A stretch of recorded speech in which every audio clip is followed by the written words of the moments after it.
we are. End of the road. Unfortunately, we thought we could make it happen this time around. That just didn't happen. Growing pumpkins in Florida, it's tricky. It's tricky, and we knew it would be a long shot from the beginning, but we take chances because we're brave and we learn things along the way. So I said from the get-go that this was either gonna be a really handy tutorial as we went along for what to do and how to go about planting and growing pumpkins, or it was gonna be a really handy tutorial for how not to grow pumpkins. And unfortunately, it's the latter. So I've spent the past couple of weeks desperately trying to get the patch to perk up, but I started getting the feeling that we might have hit that moment, that point of no return. Take a look and I'll show you kind of what I was seeing about 2 weeks ago. Well, here we are.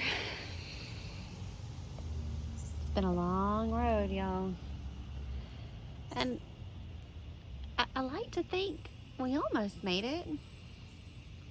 But, yeah.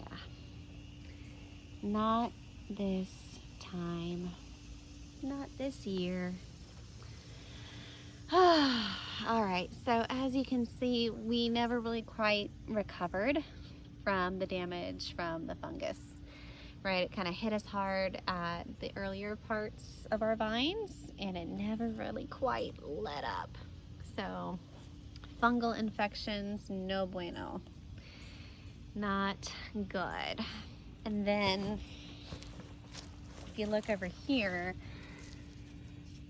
that's the tip of the vine. That's where all the new growth is supposed to come from. I mean, really, like, look at this. Oh, all the way down through here. Tip of this vine. Oh, it's so sad. Oh my gosh. All right, coming through this way. I mean, we're just wrecked.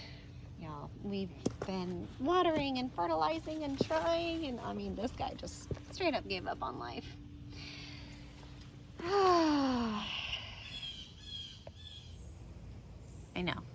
I know, so sad, so sad. Lots of fungal issues, lots of water issues.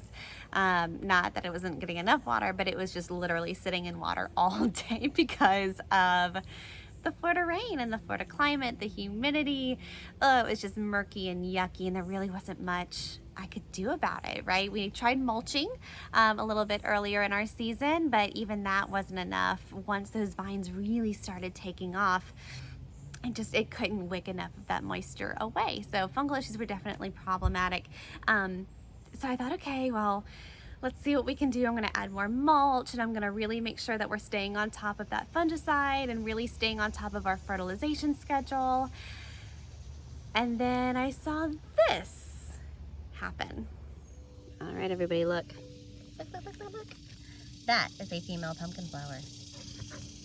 That's a male. Female. Little bulb area down here. But this female pumpkin flower, unfortunately, is not viable because it is too dang hot. So hot out here, you guys. Another male over here. It looks like we've got a female. Yep. Where are you? Oh, coming in right there. You can see her right there. But again, if you can tell, she's kind of yellowed, and it's just because of this heat. This is my one sort of surviving vine. It's got some animal friends already moving in on it. So we are able to get female flowers here. This is wonderful. This is really, really great news. Unfortunately, they're dying before, right there, before they even have a chance to bloom. So we can use this. We can learn from this. How cool is that? right? So with our first pumpkin patch, the biggest problem we had was we had beautiful vines, beautiful leaves, beautiful male flowers, but we could not get the female flowers to grow. And one of the biggest reasons I figured that would be was just because of the soil issues, right? The soil in my backyard is super problematic for pumpkins. So we took all of those steps to move the patch, amend the soil, fertilize, and enrich it with nutrients as we went. And sure enough, we have female flowers. The ladies finally showed up. We brought the girls to the yard. It's so great. But unfortunately, by the time that happened, we had reached sort of this peak of heat in our Florida summer that they were kind of licked before they could get going, right? So, and that's actually pretty common later in the season for those female flowers, that if they get too hot, they're just gonna fall right off of the vine before they even get a chance to bloom. And that's what we were seeing here. So, big exciting news. We know we can get these females to arrive here in Florida, even within these super moist conditions. So what are we gonna do differently? This year? Nothing. I'm done. I'm out for this year. But we do have a game plan now for next year, and I'm super duper excited. So here are some of the changes that we are going to make. First of all, the first time around we planted was kind of late March, early April. We're gonna stick with that planting schedule for next year, and there's a couple reasons why. One, it's earlier in the summer and the heat is not intense. Floridians will tell you that May and June heat are very different than July and August heat in Florida. It's like two separate sub-summer seasons there, okay? So the heat's not as intense earlier in the summer. So that's one thing that's gonna really help later on as we're starting to get those flowers to bloom. Very exciting. Another reason to plant earlier in the season is the moisture level in the air is also different. Starting in April, May, we're starting to get those afternoon showers. 1 o'clock, 2 o'clock, 3 o'clock, we'll get these little storms that come in for about 20 to 40 minutes, maybe that, and then they move along and the sun comes back out. So there's sunshine after that wetness that can dry things up a little bit, right? So the water is there and it gets to the roots and it gets to the flowers and the vines and the leaves and everything that it needs to get to. But when the sun comes back out after that shower, it takes that moisture away. So they're not just sitting in the wet, right? And it's also a little bit less humid that time of year. It's still really humid. But when you get into late July, August right now, I mean, even into September and October, you walk outside your door at 7:30 in the morning and you're already in a sauna, right? It's a lot the later you go into the summer. So we're gonna plant earlier next year to take advantage of the less intense heat, the less intense moisture, okay? So hopefully that'll be good. Another thing I'm gonna do is plan for more space. My patch this year gave our vines about 6 to 8 feet of clearance, and my thought was, well, I can just train the vines to kind of curve around and go back if we need to, if we need more room. No, these guys need to go. They need to head straight. They need to flourish and really just stretch their wings.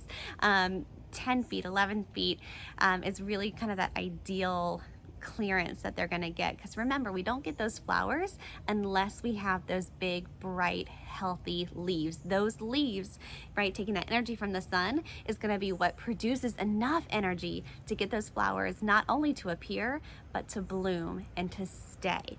All right, so we're gonna add a lot more space next year. We're gonna start planting earlier in the season.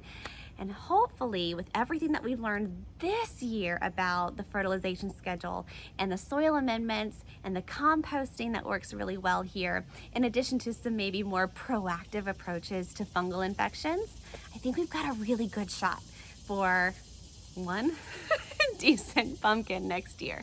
So I am already super duper excited. Fingers crossed. In the meantime, I'm gonna go to our local pumpkin patches like we do every year and have so much fun. And I'm gonna use our canned pumpkin from the grocery store to make all of our pumpkin recipes, just like we've always done. And we're just gonna look ahead for next year, and it's gonna be great, and I'm so excited. So thank you guys for coming with me. Thank all of you who are here on YouTube channel and on Instagram who have DM'd and commented and messaged all of your helpful hints and tips and tricks. It's been so cool meeting you guys from just all across the country, especially those in the more pumpkin friendly climates. So you guys have really shared a lot of wisdom with me. So thank you so much, and I'll see you next year.